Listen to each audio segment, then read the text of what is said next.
जय हिंद दोस्तों, कैसे हैं आप सभी लोग। आई थिंक आप सभी लोग मस्त होंगे और स्वस्थ होंगे। एक बहुत ही शानदार कोट से हम आज इस वीडियो की शुरुआत करेंगे, जो कि है the way you think about the way you think impacts the way you think. इसका क्या अर्थ आप अपनी इन्वेस्टिंग के मामले में निकालते हैं, कमेंट बॉक्स में जरूर बताएं। So hi friends, welcome to stocks अपनी कलम से। दोस्तों, ये बात आप सभी जानते हैं कि इन्वेस्टिंग हमेशा ही लॉन्ग टर्म के लिए होती है, तो क्यों ना हम एक साथ मिलकर सीखते हुए और अपनी गलतियों को सुधारते हुए धीरे धीरे अपनी जर्नी को आगे बढ़ाते हैं। दोस्तों, वीडियो के अंत में हमने अब तक तैयार हुए हमारे पोर्टफोलियो को टेबल की मदद से आपके लिए तैयार किया है, इसलिए वीडियो को अंत तक जरूर देखें। जैसा कि आप लोगों ने थंबनेल में देखा होगा, आज हम यहाँ पर CDSL यानी central depository services India limited के बारे में डिस्कशन करने वाले हैं। ये हमारा CDSL के ऊपर दूसरा वीडियो है। पहला वीडियो आप डिस्क्रिप्शन में दिए लिंक में क्लिक करके देख सकते हैं। दोस्तों, हम इस वीडियो में CDSL की फंक्शनिंग के बारे में डिस्कस करेंगे। पहले वीडियो में हमने आपको करंट पॉजिटिव्स और नेगेटिव्स बताए हैं। इस वीडियो में हम फिर से एकदम नए तरीके से आपको यह बताने की कोशिश करेंगे कि क्यों इस स्टॉक को हम फ्यूचर मिड कैप स्टॉक और मोनोपोली स्टॉक कह रहे हैं। हम आपको अपने वीडियो में बहुत सारे यूट्यूबर की तरह फेक बाय नाउ और इंस्टा बाय जैसी कोई भी रिकमेंडेशन नहीं देते हैं। आपको हम हमेशा ही स्टॉक के बारे में नई नई चीजें और फंडामेंटल्स बताने की कोशिश करते हैं। दोस्तों, आपको हमेशा ही नई चीजें पढ़ते और सीखते रहना चाहिए। अगर आपको हमारे वीडियो पसंद आते हैं तो आपसे रिक्वेस्ट है कि एक बार वीडियो के ऊपर क्लिक करके लाइक का बटन और सब्सक्राइब का बटन जरूर प्रेस कर दें। दोस्तों, स्टॉक मार्केट में होने वाला लॉस या प्रॉफिट जब आपका या हमारा अपना होता है, तो स्टॉक मार्केट में इन्वेस्ट करने का फैसला भी हमारा अपना होना चाहिए। बाद में बाई रिकमेंडेशन देने वाला कोई भी यूट्यूबर अपनी जिम्मेदारी नहीं लेता है। तो दोस्तों, कभी भी इन्वेस्टमेंट का फैसला लें तो बहुत ही सोच समझ कर लें। अभी वीडियो शुरू करने से पहले मैं आपको यह बताना चाहूंगा कि मैं कोई भी सेबी रजिस्टर्ड एडवाइजर नहीं हूं और इस वीडियो में बताई गई सभी जानकारियां केवल और केवल एजुकेशनल पर्पज के लिए हैं। किसी भी तरह की इन्वेस्टमेंट का फैसला लेने से पहले आप अपनी रिसर्च जरूर कर लें। धन्यवाद। अब हम बढ़ते हैं अपने वीडियो की तरफ। CDSL के कामकाज को समझने के लिए दोस्तों, पहले हम आपको बैंक या पोस्ट ऑफिस के कामकाज को समझाने की कोशिश करते हैं। जिस तरह से आप बैंक या पोस्ट ऑफिस में जाकर saving account, fix deposit account, recurring deposit account open करते हैं, फिर बैंक आपको कैश विड्रॉल करने और डेबिट कार्ड या क्रेडिट कार्ड आदि रखने की सुविधा प्रदान करता है। आपके सेविंग अकाउंट पर 2 से 3% और फिक्स डिपॉजिट अकाउंट और रिकरिंग डिपॉजिट अकाउंट पर 5 से 6% का रिटर्न बैंक आपको देता है। आपके उस जमा पैसे के ऊपर बैंक जरूरतमंद को 9 से 15% के इंटरेस्ट रेट पर लोन देता है, जिससे बैंक को इनकम होती है। फिर आपके एक लिमिट से ऊपर पैसा ट्रांसफर करने, पैसा निकालने पर ट्रांजैक्शन फीस चार्ज करता है और ठीक उसी तरह से डेबिट कार्ड और क्रेडिट कार्ड के लिए भी एक फिक्स्ड फीस आपसे चार्ज करता है। तो यहाँ पर आपने देखा कि जब आप बैंक में अपने पैसे सेविंग करने के लिए जाते हैं तो किस तरह से अलग अलग तरीके के चार्जेस के साथ बैंक आपके बिजनेस को ऑपरेट करता है।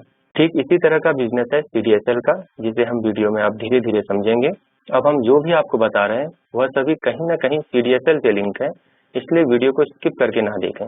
अभी जो न्यू जनरेशन है वह सेविंग के पुराने तरीकों को छोड़कर इन्वेस्टमेंट के नए तरीकों की ओर जा रही है, जिसमें सबसे पॉपुलर इन्वेस्टमेंट का तरीका है म्यूचुअल फंड में SIP, दूसरा है गोल्ड बॉन्ड्स, तीसरा है स्टॉक मार्केट और चौथा है अलग अलग तरीके के डिबेंचर बॉन्ड्स आदि।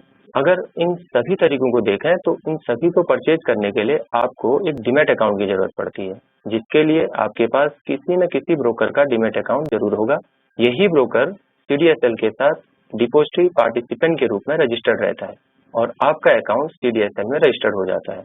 अब हम पहले दो ऑप्शन म्यूचुअल फंड और स्टॉक्स की बात करते हैं। तो इस मामले में स्टॉक ब्रोकर आपको परचेजिंग पर यूनिट्स प्रोवाइड करता है। बॉन्ड्स और डिबेंचर्स के मामले में आपको एक सर्टिफिकेट प्रोवाइड करता है। ये यूनिट्स और सर्टिफिकेट इलेक्ट्रॉनिक फॉर्म में CDSL या फिर NSDL में रजिस्टर्ड हो जाते हैं। अब अगर यहाँ पर आपका ब्रोकर आपको धोखा देके भाग जाता है तो आप इन्हें CDSL या NSDL पर आसानी से पा सकते हैं। तो यहाँ तक आपने कुछ बेसिक कामकाज CDSL का समझ लिया होगा। हम अभी एक नज़र CDSL के रिवेन्यू ब्रेकअप पर डालते हैं। अगर आप यहाँ पर देखेंगे तो CDSL depository segment, data entry and storage segment, repository segment में काम करता है। फाइनेंशियल ईयर 21 की बात करें तो CDSL को डिपॉजिटरी सेगमेंट से 78% revenue, data entry and storage से 21% रेवेन्यू और रिपोजिटरी सेगमेंट से 1% रेवेन्यू आता हुआ दिखाई देता है। अब हम CDSL के डिपोजिटरी सेगमेंट के डिपोजिटरी पार्टिसिपेंट नेटवर्क पर बात करेंगे और साथ ही BOIDs को समझने की कोशिश करेंगे।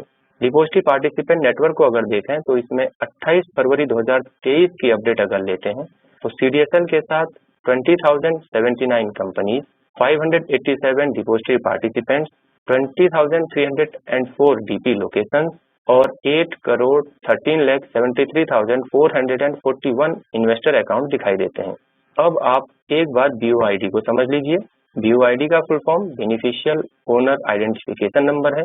CDSL के साथ रजिस्टर्ड डीमेट खाते के लिए यह 16 अंकों की खाता संख्या होती है।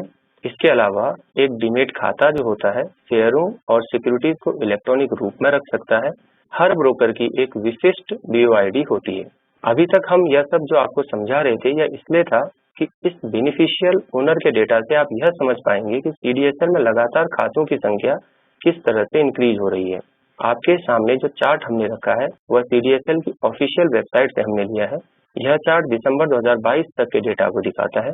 अगर जनवरी 2023 की बात करें तो CDSL ने अपने 8 करोड़ इन्वेस्टर अकाउंट यानी कि बेनिफिशियल ओनर्स पूरे कर लिए हैं। इस चार्ट में आप देख पाएंगे कि दिसंबर 2020 में जहां 2.89 करोड़ बेनिफिशियल ओनर्स थे, वहीं दिसंबर 2022 आते आते यह संख्या 7.78 करोड़ तक पहुंच गई। आप अभी अपनी बाईं तरफ वाले चार्ट में देखिए, यह संख्या जो आपको इन्वेस्टर अकाउंट्स के रूप में दिखाई दे रही है वह 8 करोड़ 13 लाख से ऊपर पहुंच गई है। तो यहाँ पर आप समझ रहे होंगे कि क्यों हम इसे फ्यूचर मिड कैप स्टॉक कह रहे हैं। आप देखिए कंपनी के कुछ माइलस्टोन्स। यह डेटा भी हमने कंपनी की ऑफिशियल वेबसाइट से लिया है। आप देखेंगे कि साल 1999 में कंपनी अपना बिजनेस शुरू करती है। 2002 और 2004 में कंपनी EG और EGS लॉन्च करती है। वर्ष 2017 में मार्केट में लिस्ट होने के साथ ही कंपनी एशिया पैसिफिक रीजन की पहली लिस्टेड डिपोजिटरी बन जाती है। साल 2020 में company 3 crore demat accounts achieve करने का एक माइलस्टोन बनाती है। वर्ष 2022 में 2 साल के अंदर ही कंपनी के टोटल डीमेट अकाउंट्स की संख्या 7 करोड़ तक पहुंच जाती है और कुछ ही महीनों के अंदर वर्ष 2023 में यह संख्या 8 करोड़ के आसपास पहुंच जाती है। तो आपने यहाँ पर देखा CDSL में किस तरह से लगातार खातों की संख्या बढ़ रही है। इससे यह पता चलता है कि कैसे लोगों का रुझान सेविंग की तरफ से हटकर इन्वेस्टमेंट की तरफ जा रहा है। CDSL में खातों की संख्या का बढ़ना आपको यही दर्शाता है।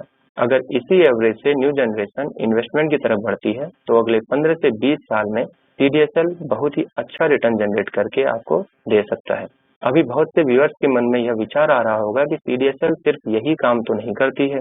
जी हाँ, जरूर, हम आपकी बात से एग्री करते हैं, पर हम आपको यहाँ पर CDSL को क्यों हम फ्यूचर स्टॉक है यह समझाने की कोशिश कर रहे हैं।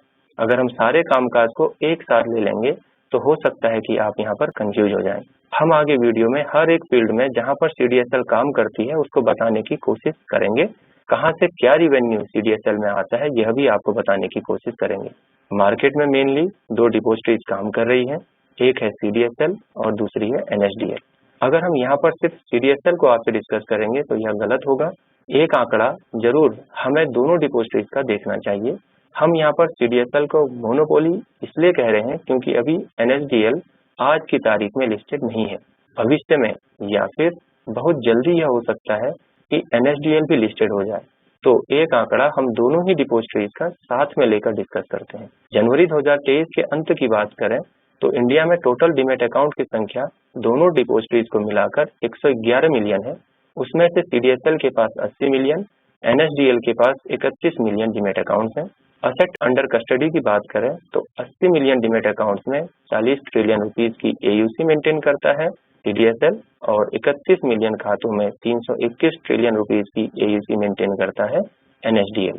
एक तरफ जहां NSDL वर्ष 1996 में और इनकॉर्पोरेट हुआ था, वहीं CDSL 1999 में इनकॉर्पोरेट हुआ। अब हम देखेंगे CDSL की services. CDSL EG, EGS, ECAS यानी electronic consolidated account statement, smart यानी SMS alert related to transaction, my EG mobile app, e nomination, E-KYC, API for DPs, E-GIS, e margin pledge, KYC registration agency, e sign जैसी services provide करता है। इनके बारे में अगर आपको डिटेल में समझना है तो आप कमेंट सेक्शन में बताएं। हम हर एक सर्विसेज के बारे में डिटेल डिस्कशन किसी और वीडियो में जरूर करेंगे। अब हम देखेंगे CDSL की सबसे इम्पोर्टेंट सब्सिडरी, जिसमें पहला नाम आता है CIRL का, जिससे CDSL IR को इंश्योरेंस रिपोजिटरी के रूप में कार्य करने के लिए भारतीय बीमा नियामक और विकास प्राधिकरण यानी IRDAI से पंजीकरण प्रमाण पत्र प्राप्त हुआ है। दूसरी सब्सिडरी है CVL।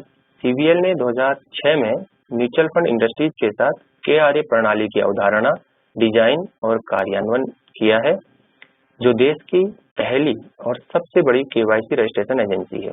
CVL ने नवंबर 2018 में RTA ऑपरेशन भी शुरू किया है। तीसरी सब्सिडरी की बात करें तो वह है CCRL।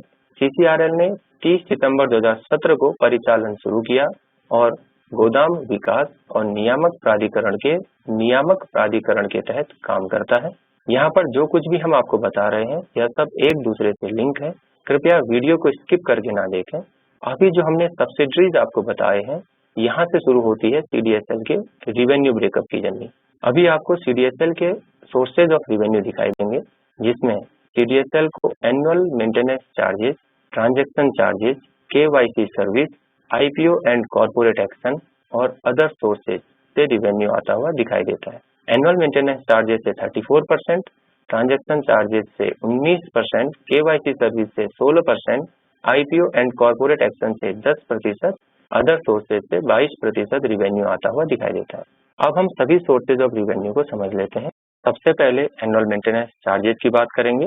प्रत्येक जारीकर्ता को डिपोजिटरी को वार्षिक रखरखाव शुल्क का भुगतान करना आवश्यक है, जो कि बाजार नियामक यानी सेबी द्वारा तय किया गया है और यह दोनों ही डिपोजिटरी के लिए समान है। वर्तमान में यह स्वीकृत प्रतिभूतियों के अंकित मूल्य के आधार पर 11 रुपये प्रति फोलियो की दर से लिया जाता है। दूसरा आता है ट्रांजैक्शन चार्जेस। जैसा कि आपको बताया था कि इन्वेस्टर की होल्डिंग डिपोजिटरी के पास होती है, लेकिन लेन देन स्टॉक ब्रोकरों के माध्यम से प्रोसेस होता है। एक इन्वेस्टर द्वारा किए गए प्रत्येक लेन देन के लिए स्टॉक ब्रोकर को लेन देन को प्रोसेस करने के लिए CDSL को एक निश्चित राशि का भुगतान करना पड़ता है। तीसरा पॉइंट आता है KYC सर्विस। CDSL अपनी सहायक CDSL वेंचर्स लिमिटेड के माध्यम से KYC सेवा प्रदान करता है। CVL भारत में 60% बाजार हिस्सेदारी के साथ सबसे बड़ी KYC पंजीकरण एजेंसी है। इस भाग के मुख्य राजस्व में KYC निर्माण के लिए एक बार का शुल्क और डेटा की पुनर्प्राप्ति का अतिरिक्त शुल्क भी शामिल होता है। अगला पॉइंट आता है IPO and corporate action. CDSL IPO और अन्य कॉर्पोरेट एक्शन जैसे कि स्टॉक स्प्लिट और कंसोलिडेशन, साथ ही डिविडेंड के भुगतान में सिक्योरिटीज को जमा करने की सुविधा भी प्रदान करता है। इस सेवा के लिए CDSL यूनिक आइडेंटिटीज की संख्या के आधार पर जारी करने वाली कंपनी से एक निश्चित राशि का शुल्क भी लेता है। और अगला पॉइंट है अदर सोर्सेज। उपरोक्त जितने भी स्रोतों के अलावा CDSL खाता रखरखाव शुल्क, मतदान शुल्क, ECAS शुल्क और अदर ऑपरेटिंग इनकम के माध्यम से पैसे कमाता है। दोस्तों, यहाँ तक हमने आपको CDSL के कामकाज को अलग अलग तरीकों से समझाने की कोशिश की है। अब हम बढ़ते हैं अपने कंक्लूजन की तरफ। आपने वीडियो में देखा कि कैसे नई पीढ़ी निवेश के बिल्कुल नए नए तरीकों को अपना रही है। जहां CDSL के पास 2020 तक 3 करोड़ डीमैट खाते थे, वहीं 2022 के अंत तक 7 करोड़ तक यह संख्या पहुंच गई और कुछ ही महीनों में ये आंकड़ा 8 करोड़ को छू गया। इससे आप अंदाजा लगा सकते हैं कि आने वाले समय में अगर नई पीढ़ी निवेश के प्रति यही गति बनाती रहती है तो CDSL जैसी कंपनियों को निश्चित तौर पर फायदा होगा और आपको भविष्य में अच्छी ग्रोथ देखने को मिल सकती है। दोस्तों, बाजार में निवेश किए गए पैसे पर लाभ और हानि दोनों ही हमारा अपना होता है, इसलिए निवेश का फैसला हमेशा ही आपका अपना होना चाहिए। CDSL वर्तमान में एक small to mid cap company है, इसलिए हम आपको बताना चाहेंगे कि यदि आप CDSL में निवेश करना चाहते हैं तो अपने पोर्टफोलियो का केवल 3% ही CDSL में निवेश करें। दोस्तों, यह स्टॉक हमारे 15 स्टॉक्स की लॉन्ग टर्म पोर्टफोलियो सीरीज का 5वां स्टॉक है। इससे पहले हमने 4 स्टॉक्स की चर्चा की है। आप इन्हें हमारे लॉन्ग टर्म पोर्टफोलियो प्लेलिस्ट में जाकर या फिर डिस्क्रिप्शन में दिए गए लिंक पर क्लिक करके देख सकते हैं। वहां पर हमने प्रत्येक स्टॉक को विस्तार से समझने का प्रयास किया है। दोस्तों, अब देखते हैं 5 शेयरों के बाद हमारा पोर्टफोलियो कैसा दिखता है। हमने अभी तक 25% का पोर्टफोलियो तैयार किया है, जिसमें हमने 3 लार्ज कैप स्टॉक्स और 2 मिड कैप स्टॉक्स डिस्कस कर लिए हैं। अब दोस्तों, जल्द ही मिलते हैं कुछ नए तरीके से आपको कुछ नया सिखाने के लिए। तब तक के लिए आप स्वस्थ रहें और मस्त रहें। जय हिंद, जय भारत।